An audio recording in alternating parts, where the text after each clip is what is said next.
Hey, this is Dr. Ben Weitz, host of the Rational Wellness Podcast. I talk to the leading health and nutrition experts and researchers in the field to bring you the latest in cutting-edge health information. Subscribe to the Rational Wellness Podcast for weekly updates. And to learn more, check out my website, drweitz.com. Thanks for joining me, and let's jump into the podcast. Hello, Rational Wellness Podcasters. Today, I'm excited to be talking about how do we prevent and reverse Alzheimer's disease with Dr. Heather Sandison. Alzheimer's disease is the most common form of dementia and the most common neurodegenerative disease, and the numbers are increasing. It's crucial that we make some progress on preventing and treating this horrific condition, but conventional research has not been all that fruitful and is centered on the role of beta amyloid protein plaques that are found in the brains of most patients with Alzheimer's disease. And now we know that the leading drugs for Alzheimer's not only don't make patients better, but actually shrink their brains, making them worse. So what can we do? Well, functional medicine may have an answer. Dr. Heather Sandison is the founder of Solsair Health Clinic, where she and her team of doctors and health coaches focus primarily on supporting patients looking to optimize cognitive function, prevent mental decline, and reverse dementia by addressing root causes of imbalance in the brain and body. She was awarded a grant to study an individualized integrative approach to reversing dementia and is a primary investigator on the ITHNCLR clinical trial. It's great. We need more research on functional medicine approaches. Dr. Sandison also founded Marama, which is the first residential care facility for the elderly that utilizes a functional medicine Bredesen approach to improving cognitive function by helping residents to change their diet and lifestyle and make the other changes necessary to promote better brain health. And I know for sure from watching my mom having been in a memory care facility that the conventional memory care facilities do nothing to help clients other than take care of them and charge you more. Dr. Sandison is also the host of the Reverse Alzheimer's Summit, and this is in its third year. And she also hosts the Collective Insights podcast, where she works to share what's possible for those suffering with dementia. Dr. Sandison, thank you so much for joining us. Thanks so much for having me. That's great. So I know I'd like to focus most of our discussion today on natural things that we can do to help patients, but perhaps we can start by, you might want to make a comment on some of the latest data on these beta amyloid removal drugs that have been coming onto the market for Alzheimer's patients, the most recent of which is aducanumab, and maybe comment on this whole amyloid hypothesis and focus on the development of these drugs. And for those who are not aware, part of the controversy about these drugs came to light last year. And I did a podcast with Dr. Bredesen in episode 271, where we discussed that the landmark study that showed that amyloid plaque was accumulating in the brains of Alzheimer's patients that was in Nature in 2006, that was so influential in this whole drug research on the amyloid hypothesis that the images in the paper were actually falsified to make the point. Yeah, it's really frustrating. There's a really phenomenal book by a gentleman named Carl Harup called How Not to Study a Disease, The Story of Alzheimer's. And so essentially my comment on the medications is I wish that for my patients and for all of the families out there suffering with a loved one who has dementia, that there were a pill or an IV or something simple that would just make the nightmare go away.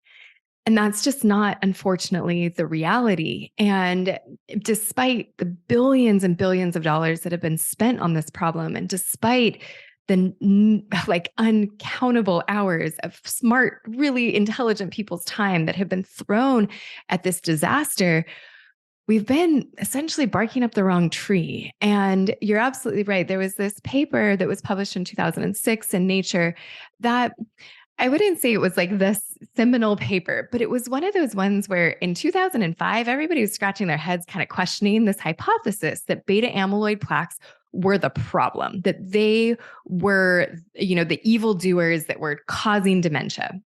And in 2006, this kind of connection became essentially what we thought was more real, that there was more of a connection between cognition and amyloid plaques. Well, the issue that really came out of that is that it amplified the funding. When everybody was kind of questioning themselves, going, maybe we should look in other directions and look at modifiable risk factors or at something else causing dementia, they doubled down on this hypothesis that was going nowhere. And what we see with, you mentioned aducanumab, there's actually one that has come out even since then called lecanemab that's slightly less risky in terms of brain swelling and brain bleeding. But these are the types of, unfortunately, it doesn't work that well to start. Let's start there. And then secondly, there are a bunch of issues with the side effects, including brain swelling and brain bleeding. And so these super expensive drugs that essentially prolong a torturous process, right? Like, I think there's an ethical consideration right there. It's like, do you really want your mom in memory care longer? Because all these drugs do is they essentially they draw out the decline process. And so a lot of people might say, yes, absolutely. I just want my mom around longer. But for a lot of people, they might go, she's barely here and she's not enjoying life. I don't want to do that, especially for $56,000 a year, plus all the doctor's visits to make sure that she's not having brain swelling and brain bleeding, plus, whatever else comes with it. So we have an alternative, which is the great news. There is hope. I'm actually working on a book called Reversing Alzheimer's with Harper, and that'll be published in June of 2024. But before that, in August, that the clinical trial that you referred to is going to be published in the Journal of Alzheimer's Disease. So we're really, really excited about that coming out this summer in 2023. Thank you. It has been. No, we need more research in journals for functional medicine on all these topics. Essentially, this paper is very similar to the one that Dr. Bredesen, who you interviewed as well, who he supported. It was Kat Toops, my friend Kat Toops. She was the primary author on that. And it was published also in the Journal of Alzheimer's Disease in July of 2022. And our trials are very similar. They took 25 participants and did a 9-month intervention of this Bredesen approach. And they took participants with a cognitive decline that was down to a MoCA score of 19. So a MoCA score is a way that we can put a number on how severe someone's dementia or cognitive decline is. MoCA score stands for Montreal Cognitive Assessment, right? Exactly. That's right. So it's a Montreal Cognitive Assessment. It's a single worksheet that you can do with typically there's a tech in someone's office. There's also the mini mental status and the slums test. By the way, the MoCA test is the one that Donald Trump bragged about the fact that he got a good score on. You're right. This is where you draw a clock, you copy a box, you name some zoo animals, you tell everyone what day and time at it, and then where you are. You to become president. And it gives us as clinicians, it gives us a 30-point scale so that we can put a number on how severe someone's decline is. And so a perfect score is 30. Anything over 26 is normal. And then once you go down into the low 20s, this is measurable cognitive impairment. And then when you go into the teens, this is also measurable impairment, of course, but other people are starting to notice it. This is when things start to, and everybody's a little bit different, but either spatial awareness, short-term memory, ability to do math, recall names, that is starting to be affected. And once we're down into the low teens, below 10, this is severe cognitive function. A MoCA score of around 2 is almost nonverbal, so really severe. So we can basically put this on a scale, and that's the utility of having a worksheet like the MoCA score. So in Dr. Toops and Dr. Bredesen, in their paper that they published last year, they took people with a MoCA score above 19 and then watched what happened and measured what happened. So in our trial that's about to be published, We took 23 participants, about the same number of participants, and we took them through a 6-month intervention. So it was a little shorter than their 9-month intervention. And we took participants with MoCA scores of 12 to 23, so more severe cognitive decline. Wow. And we got very similar results. So with Dr. Toops, her paper, they had 84% of participants improve their cognitive function. And we had 73.9% of our participants improve their cognitive function. Awesome. So yeah, as you might imagine, we had more severe patients and we didn't have quite as much time. So we got slightly, about 10% fewer improve their cognitive decline. But when you look at that, compared to these super expensive brand new drugs on the market, and especially when you compare them to the old drugs, you're with those guys, they're not getting improvement. They're getting a slowing of decline. And in March, a new review of all these drugs was published showing that actually you get increased shrinkage of the brain. So actually patients are getting worse. Yeah. And then we didn't do any imaging in my trial, unfortunately. We will in a follow-up. But Dr. Toops, they showed that you actually get an increase in gray matter volume. And then you also get a reduction in the slowing of the hippocampal volume that's normal with aging. Right. So your brain is shrinking less fast. Your cognition is getting better, which I think should be the standard, right? What we want is an improvement in quality of life and in cognition. And that's what we see when we basically take all of functional medicine and throw it at the brain. So are you starting to see a change in attitudes yet among either conventional doctors or the public in general? Is the word starting to get out or not yet? That functional medicine can have a significant impact on helping patients with dementia. Yeah, I think we're about to see. I feel really, really fortunate and honored, just so privileged, because the Journal of Alzheimer's Disease is highlighting my paper in their annual periodical. And so they are attempting to kind of set the course of research around Alzheimer's disease and really reset the course of research. And my hope is that things will change. Now, here's the issue. It has to, because this is a desperate situation, not only for families, but for Medicare. There are a massive number of people who are approaching the age at which the risk is higher. The baby boomer generation is about to be in that unmodifiable risk category of advanced age. And there are so many of them that there essentially won't be enough people to take care of those who need it with Alzheimer's. And the cost of this is absolutely unbelievable. The cost in paid care, Medicare, is over $300 billion in 2020 alone. Now, the cost of unpaid care, so all of the adult children and spouses who are paying to care, or who are not being paid to care for someone with dementia, is over $200 billion in 2020. So these numbers are just absolutely astounding. I mean, the number of people in the US right now, it's about 6 million people who have been diagnosed with Alzheimer's. But I'll tell you this, there's a whole lot that haven't been diagnosed because they don't want to go to a neurologist because they think they're not going to help me. And the only thing they're going to do is take away my driver's license. So a bunch of people go undiagnosed. And that number is just getting bigger. And around the world, it's between 50 and 60 million people who are suffering with Alzheimer's.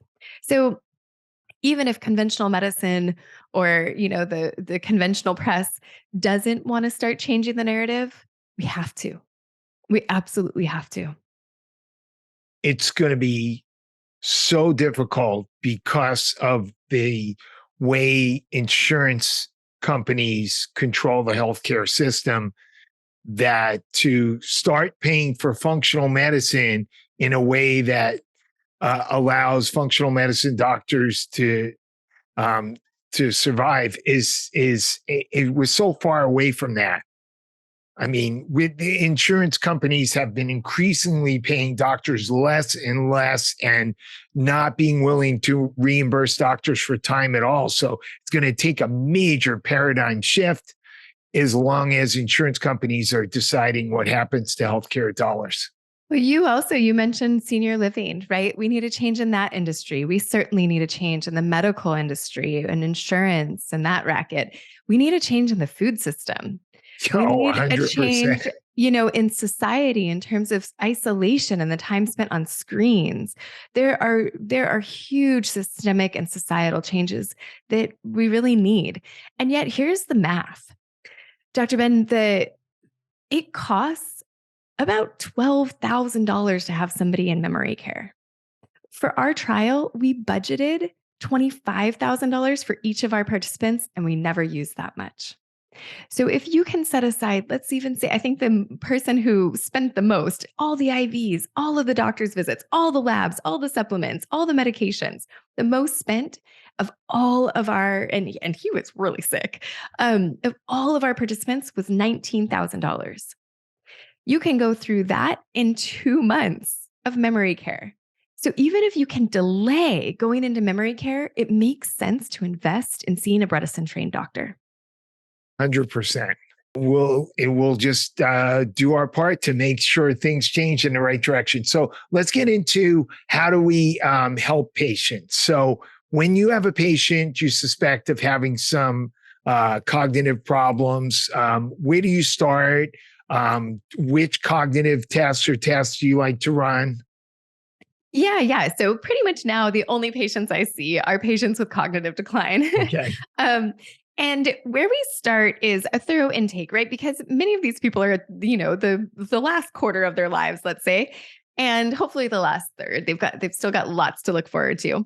And there's a lot to discuss, right? They have a lifetime of health history to collect. And so in my first visit with them, my goal is to get to know them, to understand them, and also to understand the dynamics and their family. What can they afford, quite frankly? What are they able to do? Can they do all the testing? Are they going to even if they can't, are they going to have the support at home to potentially get on a ketogenic diet, which we see as being really, really helpful? It's not the only diet that's great for the brain, but it certainly is very, very helpful. And we see a ketogenic diet really helping cognition. Are they going to have support with that at home, right? If you have a spouse who's got cookies lying around, this is just a non-starter. Are they going to be supported in getting exercise and getting social interaction and getting outside and maybe help with stress management?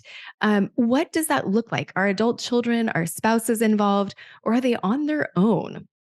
And I'll tell you this, if we've worked with several health coaches, health coaching, I'll just say right now, my stance on health coaching is it is the best investment you can make. It is the best bang for your buck because the foundations of health, diet, exercise, sleep, stress management, these things are your 80-20. They are the 20% that you're going to change, the 20% of the money you're going to spend, and they are going to get you 80% of the benefit. So if you're just trying to out supplement this, I can't help you.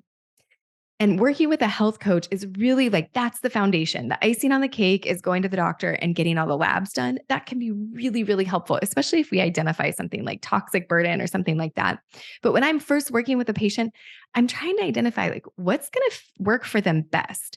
I want all that data. I love to do $3,000 in labs. And we basically aim to do that. And again, we go back to this investment makes sense. Cognitive decline is in your family. If you are concerned about Alzheimer's because your brain doesn't work the way it did 5 or 10 years ago, what Dr. Bredesen calls it is a cognoscopy. You might have heard him say this. Of course. And Yep. I love it. It's so catchy, right? Because there's all that emotion associated with a colonoscopy, but for your brain. And so it does just what a colonoscopy does for colon cancer, we're doing for cognitive function. We're saying, how likely are there things there, like the polyps in your colon? Are there polyps in your brain, so to speak, right? Are there toxins? Are there nutrient imbalances? Are there inflammatory markers or infections? What is going on that might affect every neuron in your brain and how well it communicates with the others so that you can remember that person's name or where you parked your car or where you left your keys, all of these little things so that you can continue having conversations with your loved ones into your 90s and beyond, right? And so that set of labs is really important. And that is where I start. Well, start with understanding what's going to work for this family. Do they need health coaching? Are they able to do the foundational pieces? If not, how do we get them the support that they need? And then I typically do some nootropics, omegas, some probiotics, some vitamin D, and then we order all the labs. I also recommend Kirtan Kriya there's a long laundry list. Is it okay if I just go into these things? Sure. Yeah. Okay, great. So we recommend Kirtan Kriya. It's a meditation practice. It's the Satanama. And there's a lot of great research associated specifically with Kirtan Kriya meditation and Alzheimer's and other related dementias. Great for caregivers because caregivers for someone with dementia are at anywhere from 2.5 to 6 times the risk of being diagnosed with Alzheimer's later on in their life. Caregiving increases the stress. You don't eat as well. You don't sleep as well. You don't exercise as much because you're caring for someone else. And so my recommendation whenever I'm working with caregivers is you got to get on this too. You need to be on this plan with the person you're caring for. So do the Kirtan Kriya with them.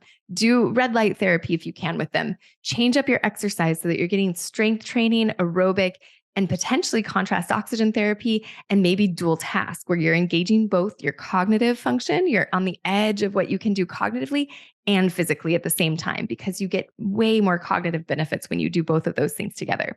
Well, So what was that last thing you were talking about? Cognitive and exercising while you're playing chess, or what is it? Yeah, great question. So dual task exercises, if you look this up on YouTube per se, it's a little newer, but we've seen it in Parkinson's clinics, TBI clinics, stroke patients.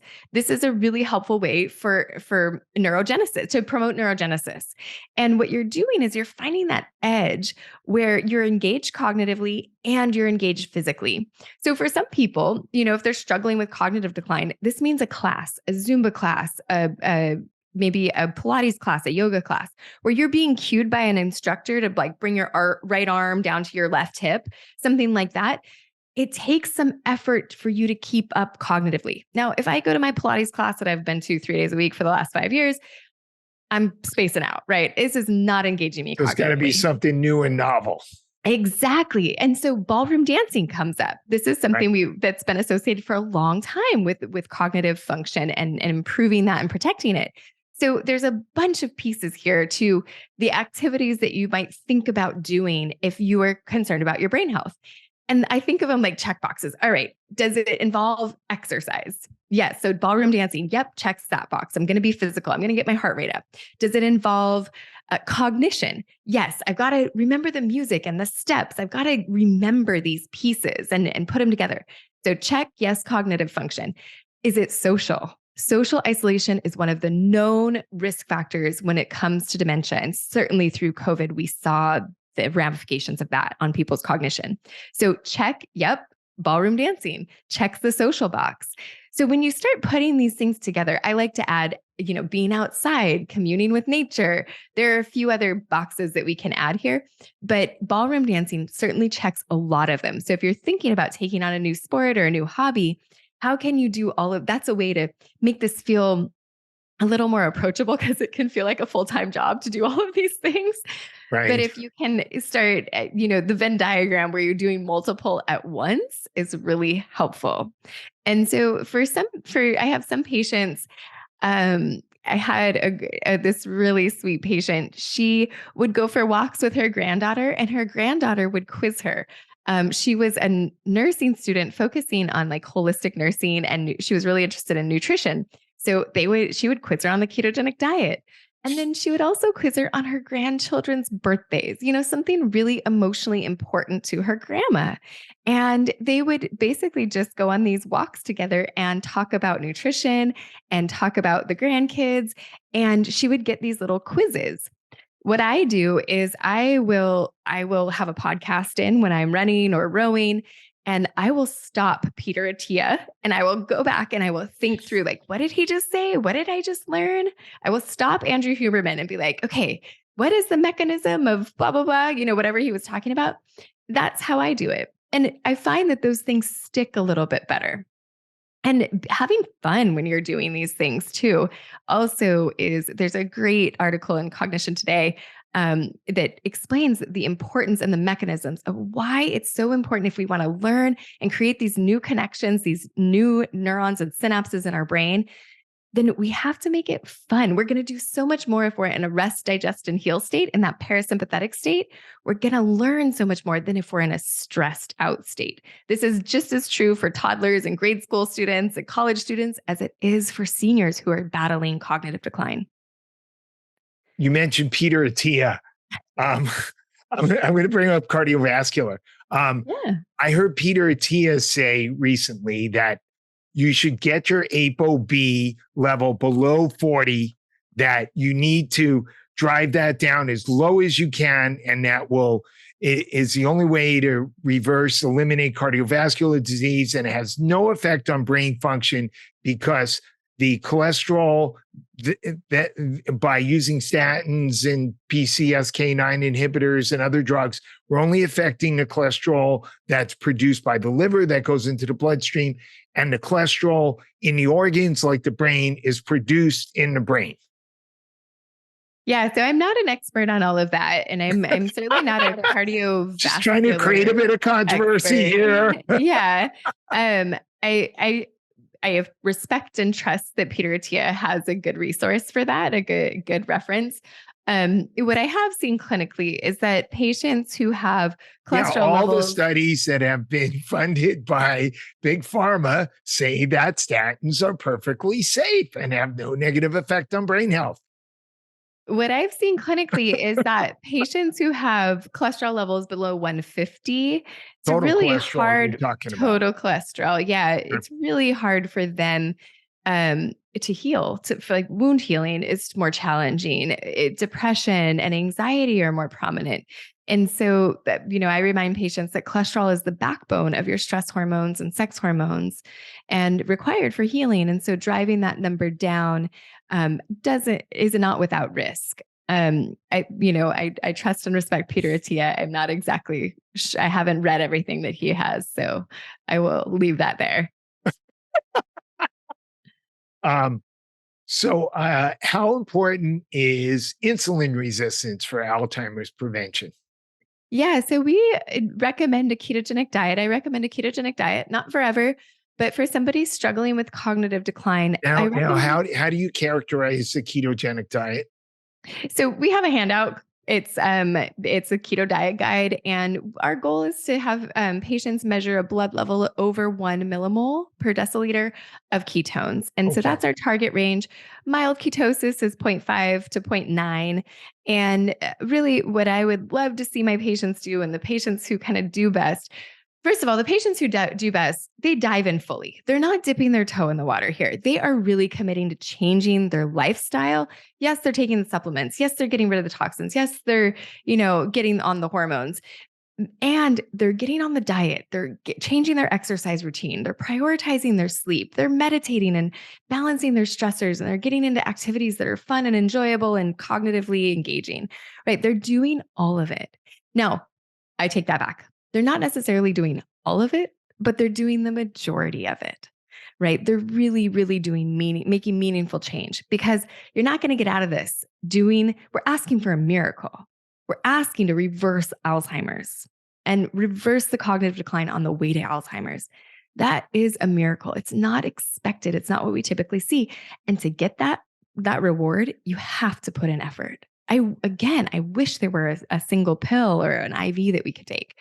So ketogenic diet, what I recommend is 3 to 6 months in ketosis, 1 millimole per deciliter. What I do, because I'm in prevention mode, right? I don't have a family history, but I love this stuff. I live this stuff. So I'm in ketosis right now. I've been in ketosis for about 3 weeks. I had come back from vacation and it was time. And so every 3 to 6 months, probably quarterly, I get into ketosis for 4 to 6 weeks. For my patients with cognitive decline, I recommend 3 to 6 solid months in ketosis. Now, it's not going to happen, right? Nobody's going to stay there for 3 to 6 months. You're going to have some accident where you taste something. I mean, I had this happen the other day. I was at a friend's house and I made tea and I thought their almond milk was unsweetened and it was sweetened, right? And I tasted it immediately, but I then felt later that I was kicked out of ketosis. I could feel the difference. So it's going to happen. You just get right back on the horse and get back into ketosis. And then when you're not in ketosis, what I recommend is not going back to processed foods, because we know that is a modifiable risk factor for Alzheimer's and dementia, is the consumption of highly processed foods. And so not going back to the pastas and the breads, But when you come out of ketosis, to add your whole foods, your seasonal fruits, your squashes, and your more starchy veggies like your beets and carrots and the other things that are going to raise your blood sugar, but that aren't highly processed. Maybe some rice, maybe some quinoa, certainly lentils, beans, legumes. Those are also great things to add when you come out of ketosis. And then again, if you are cognitively declined, you're going in and out of ketosis. So you're increasing your metabolic flexibility. And to get to the succinct answer to your question about insulin resistance, this is critically important because as we age, even if you don't have diabetes, we all have some degree of insulin resistance as we get older. And that means that more sugar hangs out in our bloodstream. We can't use that insulin as effectively to get sugar into the cells of the brain or wherever. And so that sugar can become very toxic. Glycotoxicity is one of Dr. Bredesen's types of Alzheimer's, right? And that, and also insulin itself can become toxic. So what we want to do, I mean, the human body just amazes me that we can just switch fuel sources. We can go from using carbohydrates, sugar, glucose, you can use those interchangeably, to using fat or ketones for fuel. And what we see is the brain actually prefers that. There are very rare times that both ketones and glucose are available to the brain to use as fuel. And when we've seen that, they've measured the brain will pick up the ketones before the sugar. And so, and also it burns cleaner. I interviewed Dr. Stephen Gundry for my summit recently. He has some really interesting mechanisms that he's proposing for why this burns so much cleaner and what's going on with the change in our metabolism when we move into ketosis. But what I see, where the rubber meets the road, what I see clinically is that people perk up. We had a patient. He had a bunch of kids, and one of his daughters brought him in and got him into ketosis. It was fantastic. He did great. He started remembering all of his grandkids' names. And he started remembering the names of, horses and cows and cats and dogs and like the farm animals around where they lived in this rural area. Before, he couldn't remember the word horse or the word cow. So he gets into ketosis, starts remembering the names of his grandkids and the names of the animals. His son comes into town, and those grandkids, they want to have pizza and they want to eat ice cream and they want to hang out and watch TV with grandpa. By the time they left, he couldn't remember their names, couldn't remember the farm animals' names. Wow. So we can see what happens and people can feel it. Like I certainly feel, I wake up at 5 a.m. ready to get out of bed when I'm in ketosis. I drag myself out of bed between 6 and 6:30 when I'm not. We can see and feel the differences. And so do you recommend the clients measure their blood ketone levels? What about doing the breath ketones? Oh gosh, this is another one of those. I wish they worked, that we haven't been able to get the breath ketone meters to work consistently. Okay. Same urine can be helpful, but it doesn't seem to be as consistent after about a month in ketosis. So the blood ketone levels really are the most consistent and the most accurate in my experience. I would love if somebody could prove me wrong and show me one that really did work, that didn't require a finger prick.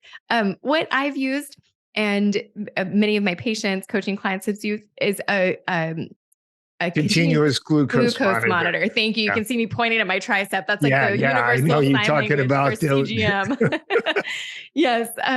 So that, they're inversely related. If your blood sugar is up, your ketones are down. When your blood sugar is down, your ketones are up typically. And so what was most helpful for me was the way I felt. So I could tell, okay, I'm in ketosis. And then I could double check myself and say, okay, what's my blood sugar at? Oh, well, if it's 97, I'm probably actually not in ketosis. If it's down at 72, yep, I'm probably in ketosis. And I also, I love to drink matcha. Andrew Weil has these great matcha products. And so I drink his matcha, and there's one that's an adaptogenic blend. On the back of the label, it says 0 carbs, 0 sugars. But when I drink that one, my blood sugar spikes. I'm not saying they put anything in it. Everybody just has a different metabolism. I can't tell you how many times I've had patients, a husband and wife, getting into ketosis, and she can stay in ketosis eating zucchini all day long, and he gets kicked out. I had a patient come in and tell me they could eat white rice and stay in ketosis, which makes no sense at all. Yeah, they might, if there's adaptogenic mushrooms like lion's mane mushrooms, actually have a fair amount of carbohydrates in them. Yep. And so my recommendation, don't just rely on the labels, mostly eat things that don't have labels. And, everybody's an individual. Your metabolism is different. So if you're going at this, measure. So I wanted to mention, I like to try to hit on a few of the controversial things when it comes back to cardiovascular health. So there's a marker for cardiovascular health that's been talked about a lot recently, and it's called TMAO. And this marker is something that can be measured that shows that you have an increased risk of clotting and heart disease. And TMAO comes from eating red meat, eggs, and supplements that contain choline or L-carnitine. And many of us in the functional medicine community have been using choline as a very important brain supporting nutrient. So how do we square these two? Yeah. So as I mentioned, I don't recommend that anybody's on a ketogenic diet forever, right? So my recommendation kind of from this ancestral health diet, right? Or this concept that, we should approximate more of our hunter-gatherer ancestors' diet. The consistent thing about what our ancestors ate 100,000 years ago was inconsistency. So, I'm not recommending that somebody be in ketosis for the rest of their lives. Okay. I'm recommending that they switch it up and eat seasonally. And that, watch these levels, watch these lipid levels. We have most of our patients who get into ketosis and this is a very plant-forward ketogenic diet. This is not eating bacon and eggs and cheese all day, every day. This is cruciferous veggies and leafy greens and avocados. And, I have an egg allergy, so I can't even have them. But and lots of people have, they have a dairy allergy, so they have to work around that. But it still works, and you're not doing it forever. And watch the freaking labs, right? Like if it's not working for you, we got to figure something else out. Maybe more fiber, maybe something, maybe some amla or, berberines, something to make this work for you so that you're not increasing your risk. And there's a lot of options there, and everybody's different. Most people that we have get into ketosis, by the time they hit month 6, their lipids are coming down because they're using them for fuel. You're using fat for fuel. So those lipid levels are normalizing. In the first, 6 weeks, they're definitely raised. Yeah, TMAO is a little bit different than measuring lipids, but what about supplements that contain choline, citicoline, other forms of choline? I'm not a believer in this TMAO marker. There's too many problems with it as far as I'm concerned, but I'm just wondering. I associate TMAO with gut bacteria. So I don't know. It sounds like you're associating it with something different than I am. Well, Stanley Hazen from the Cleveland Clinic has pioneered it as an important marker for cardiovascular health. And recommends measuring it. And then typically this is a kind of a sledgehammer that can be picked up by vegans to tell everybody who's eating meat why they shouldn't be eating meat. But that's my take on it. I think it is the case that only certain people are going to turn choline or L-carnitine into TMAO, depending upon your gut bacteria. And it may be that this is actually a marker for an unhealthy gut, but it is being used in the parts of the cardiovascular world as a way to measure cardiovascular risk, sort of a little bit different than LDL and some of the other markers. Gotcha. Yeah, for cardiovascular risk, we're looking at Lp(a)2, which typically indicates some inflammation in the gums and can come from oral health. And so if I see that elevated, I'll refer people to a biological dentist. We look at ApoB and Lp(a) and SD-LDL, homocysteine, of course. And the TMAO we run, I don't typically see it really abnormal, so I haven't focused on it a ton.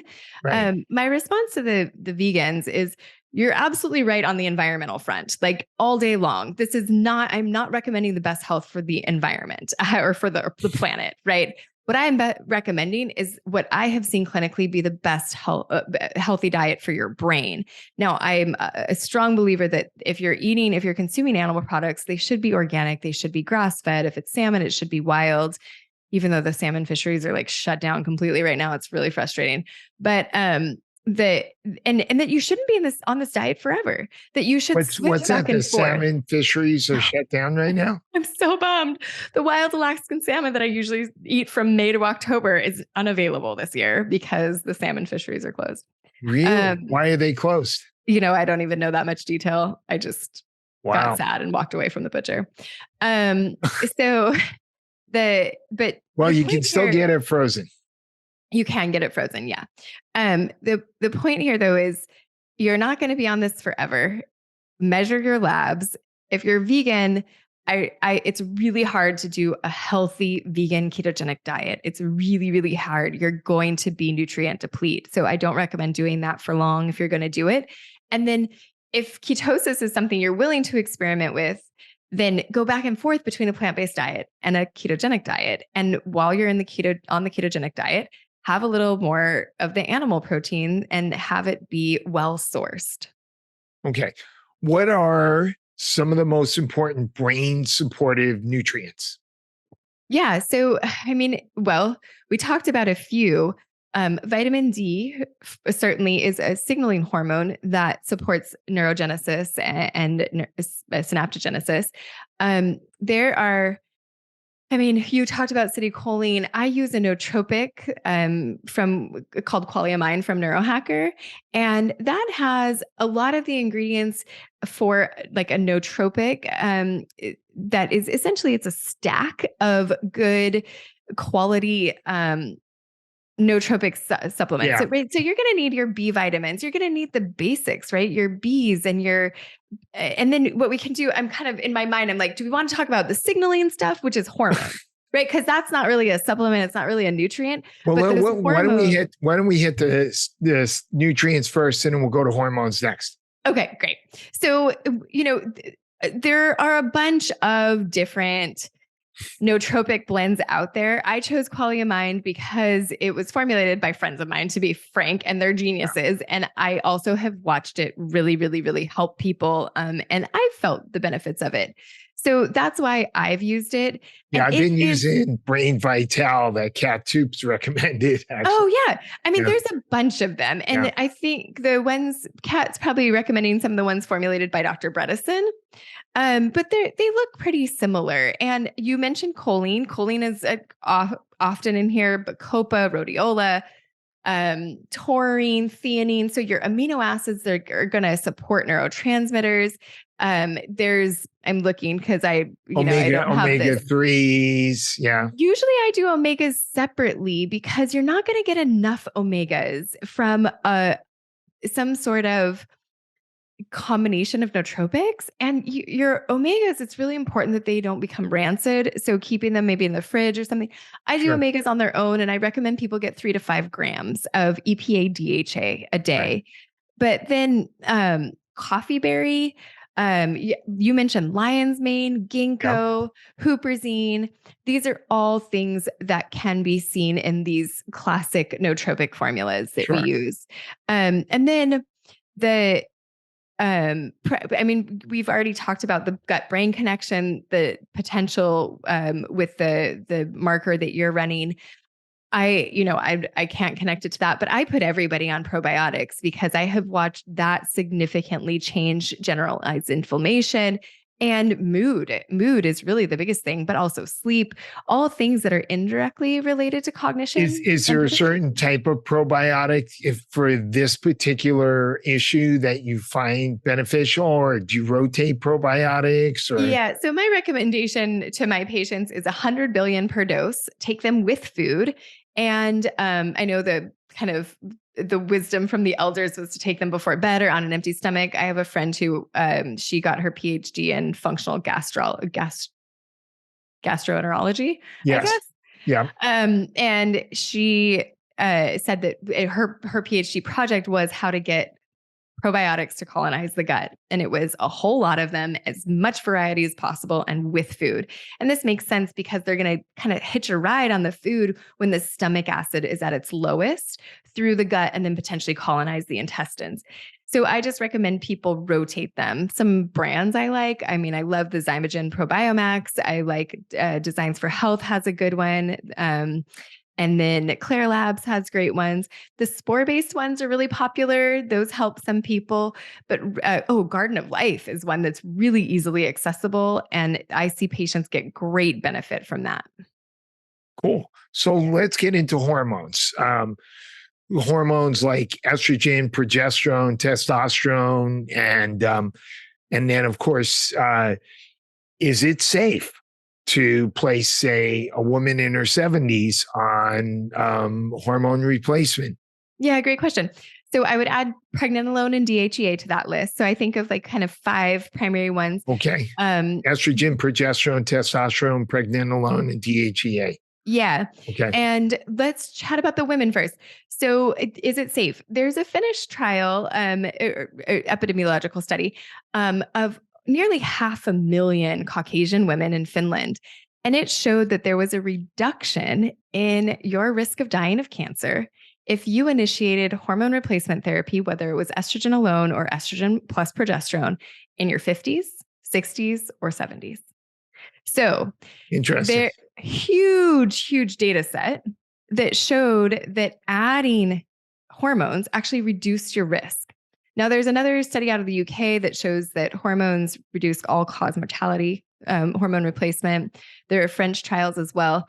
The Women's Health Initiative study, I think, was very overblown by the media. And there was a New York Times article recently about this that kind of explained what happened. And we're seeing more and more of this. Well, one of the theories about that was the timing hypothesis, which was the idea that the reason why these women had an increased risk is because they didn't start the hormones immediately after going into menopause. They waited 10 years, and that's a risky thing to do.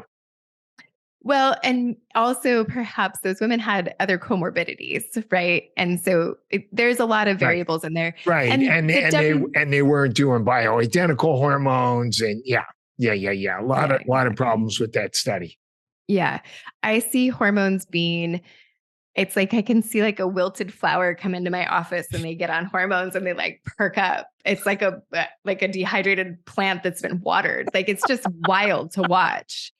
And so let's consider the cancer risk. If you're BRCA positive and you haven't had a mastectomy and a full hysterectomy, which most of the patients I've seen that are BRCA positive, I'm seeing an older population, they've already had that done.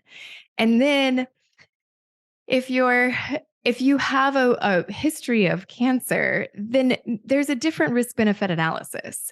If you have a significant family history of cancer, there's a different risk-benefit analysis.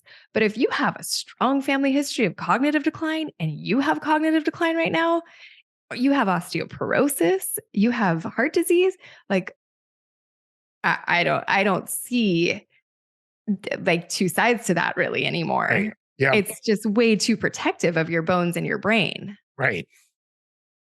No matter when you initiate.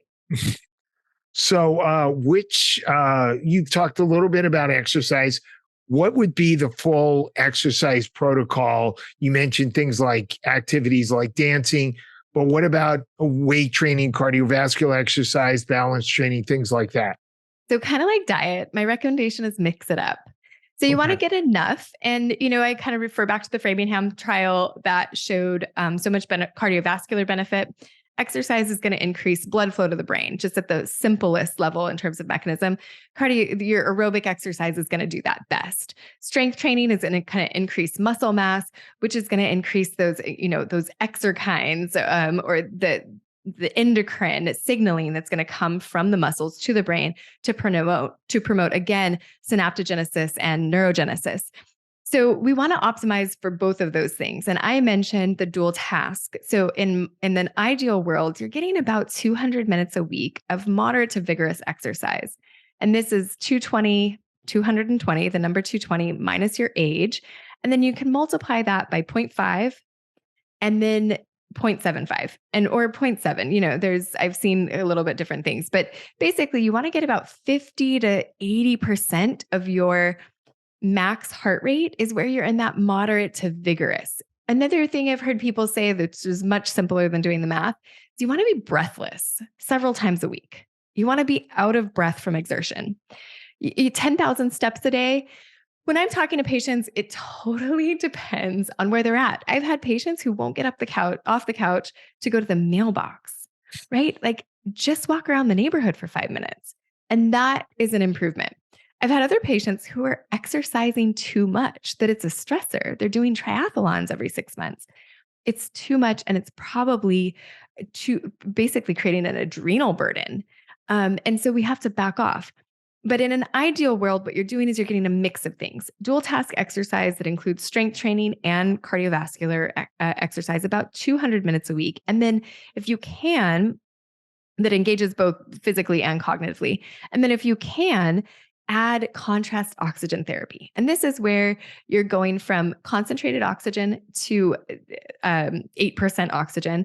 Normal, what we breathe in normal air is about 20% oxygen. So you go up to 80% and then down to 8 or lower percent of oxygen. And that creates a hormetic effect where the body is essentially stressed. And in that, you have vasodilation, you have detox pathways kick in, you have senolytic events where you get rid of those old senescent cells. You have an increase in mitochondrial density per cell over several months of doing this. And so those are things that if you have access to a contrast oxygen therapy device. What is a contrast oxygen therapy device? Yeah, pretty simple. We use a Schwinn Aerodyne. So it's like a bike with the arms. Some people will use a treadmill. Other people will use even just like a rebounder. So you want to be able to get that cardiovascular effort and be stationary. So a rower kind of I use a rower. And so I'm always dreaming that this will happen, but there's tubing and stuff. So what's happening is there's an oxygen concentrator, just like any other oxygen concentrator. These are pretty easy to come by, but that's hooked up to a reservoir, a big bag of concentrate where the concentrated oxygen will collect so that you can use it while you're exercising. And then you have a mask on, and that mask is connected to a tube, then connected to your reservoir, and you can flip that tube open and closed. And so when it's open, you're on positive oxygen. When it's closed, you're on negative. And when you're on negative, you are getting vasodilatory effects. You're basically being starved of oxygen while you're sprinting typically. And then you recover on the positive oxygen. So you take those dilated vessels and you flush them with highly oxygenated blood, and you recover there, and you go back and forth for as many times as you can for 20 minutes. And is this something that you control manually? Mm-hmm. Yeah, exactly. Okay. Interesting. Yeah. So that's a way to get oxygen. Is that sort of an alternative to hyperbaric oxygen or ozone? Yeah, definitely different from ozone. But I would say an alternative to hyperbarics, different, but yes. So if you talk to the guys that created these contrast oxygen therapy devices, they would say one 15, 20-minute session on a contrast bike, like riding a bike with contrast, is going to be worth 30 one-hour dives. And that's probably an overstatement from the guys that created this and really believe in it. But it's also, from what I've seen, probably not far off. So your dives, you're very passive, right? You're in a chamber. And most people, what they have access to is a soft chamber. So there's Israeli studies about, hyperbarics for Alzheimer's. They're using hard chambers that cost millions of dollars to build that nobody here has access to. And so we're not talking apples to apples when we talk about a soft chamber that goes to 1.4, right? We're talking about something really, really different. And the soft chambers, you're totally passive. You're lying there, like, great if you can read a book or do something, but your ears have to be able to tolerate it. You need to be able to communicate. So for somebody with severe Alzheimer's, this is not an option. Some people are claustrophobic, not an option. I mean, the mask is a whole situation on the contrast side that not everybody can tolerate. But contrast, you're getting the pressure and you're getting concentrated oxygen, but you're not working. So you're not getting as much delivery of that oxygen. Okay. There's a number of devices that have been designed to stimulate the brain. I think you mentioned red light. There's a purple light. People are using various other types of devices, electrical devices, to try to stimulate the brain to promote brain health. Which of these do you find, or any of them do you find beneficial? Yeah, so the red light therapies, we definitely see people have benefit from. Now, And as is I this mentioned, the one where they put the helmet on? Is it that one? we use V-Light at Marama, and that's what Okay. I recommend to patients. This is in that mid 600, mid 800 wavelength. And this seems to have it works on the cyclooxygenase enzyme around the mitochondria. So it improves the mitochondria's ability to create ATP. It basically makes that process more efficient. And so you have an increase in energy production in the cells, which, Dr. Redison has proposed that it's an energy deficiency that essentially causes Alzheimer's, right? Our beta amyloid plaques and our tau proteins, although they might be associated, certainly there's some relationship. They are the results of that, right? And then you have all these other causes for why there's a depletion of energy. And so if we can do something like use a red light to increase our ability to create energy, or switch to ketogenic diet, increase our ability to create energy, then we have a better fighting chance.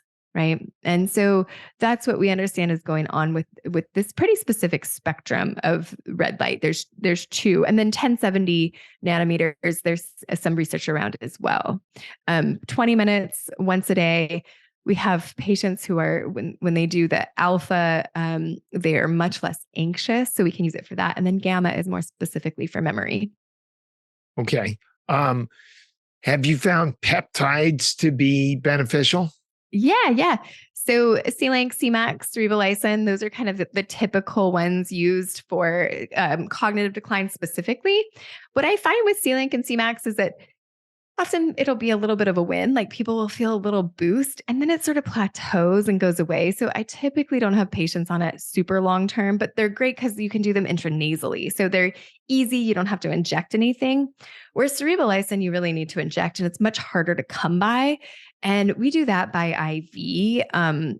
Probably in higher doses than most people do, but that's what I've seen work best.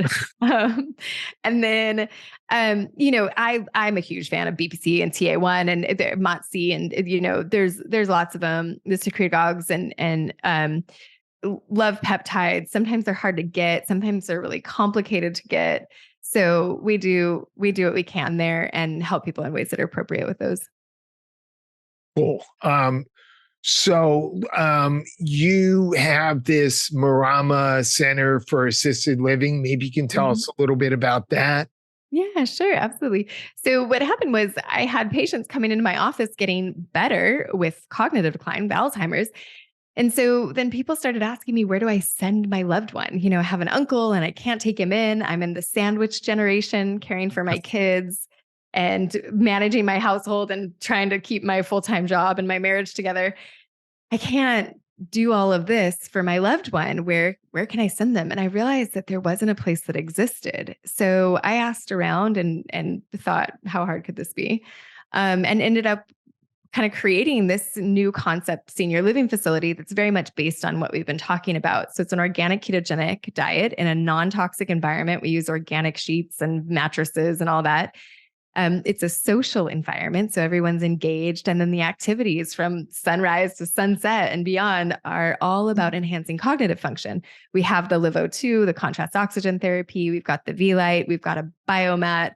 We've got everybody engaged in Pilates, or excuse me, probably not Pilates these days. There has been some in the past, but now it's yoga and meditation and dancing.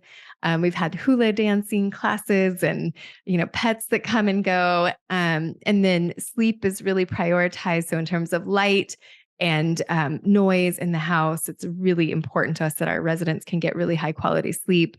And then the residents, they are expected to get better by the caregivers. So part of it is about how the caregivers interact with them. They are expecting them to improve. They also are helping them, with all of their crazy supplements and hormones and everything they're on, and they understand why and how important those are. And then they are engaging them in ways that are really inspired by a woman named Teepa Snow, positive approaches to caregiving, and then also through How to Speak Alzheimer's, which is very much about diffusing and creating a very loving, fun, playful, relaxed environment so that they can really optimize cognitive function that way. That's so great. I'm glad that you set that place up. We really need more places like that, I think. Thank you. So maybe you can tell listeners about some of the programs. If by the time this runs, your summit will be over, but they could order the summit. I think you have some training programs available as well, maybe for practitioners or. Yeah. Actually, for caregivers. So people who are caring for someone who has Alzheimer's, the Bredesen approach, I can't tell you how many people have walked into my office with holding a Bredesen's book, dog-eared and Post-it notes and notes in the margin, telling me how much benefit they got just from that. And even more patients walk in and they say, I read the book or I listened to the podcast and I get it, but just tell me what to do. How do I implement this? And so that's what we're trying to do across my entire spectrum of offerings, basically, is get you and caregivers, people who are looking to prevent, people who are caregiving, and even people who have severe Alzheimer's, we've seen them get better. Now, they don't necessarily go back to work, but they get better. They improve their quality of life. And so our goal is just to make Dr. Bredesen's protocol more accessible. So we have coaching, we have evergreen courses, we have one-on-one coaching, we have group coaching. There's everything from the evergreen course to Marama, which is a full immersive residential experience. So we hope there's, something for everyone who's on that spectrum and suffering with this. And it can all be found at drheathersandison.com, just Dr. Heather Sandison, SANDISON.com. Awesome. Thank you so much, Dr. Sandison. Ben, it's been an absolute pleasure. Thanks for having me. Thank you. Thank you for making it all the way through this episode of the Rational Wellness Podcast. For those of you who enjoy listening to the Rational Wellness Podcast, I would certainly appreciate it if you could go to Apple Podcasts or Spotify and give us a 5-star ratings and review. That way, more people will discover the Rational Wellness Podcast. And I wanted to let everybody know that I do have some openings for new patients, so I can see you for a functional medicine consultation for specific health issues like gut problems, autoimmune diseases, cardiometabolic conditions, or for an executive health screen and to help you promote longevity and take a deeper dive into some of those factors that can lead to chronic diseases along the way. And that usually means we're going to do some more detailed lab work, stool testing, sometimes urine testing. And we're going to look at a lot more details to get a better picture of your overall health from a preventative functional medicine perspective. So if you're interested, please call my Santa Monica Weitz Sports Chiropractic and Nutrition office at 310-395-3111, and we can set you up for a new consultation for functional medicine. I'll talk to everybody next week.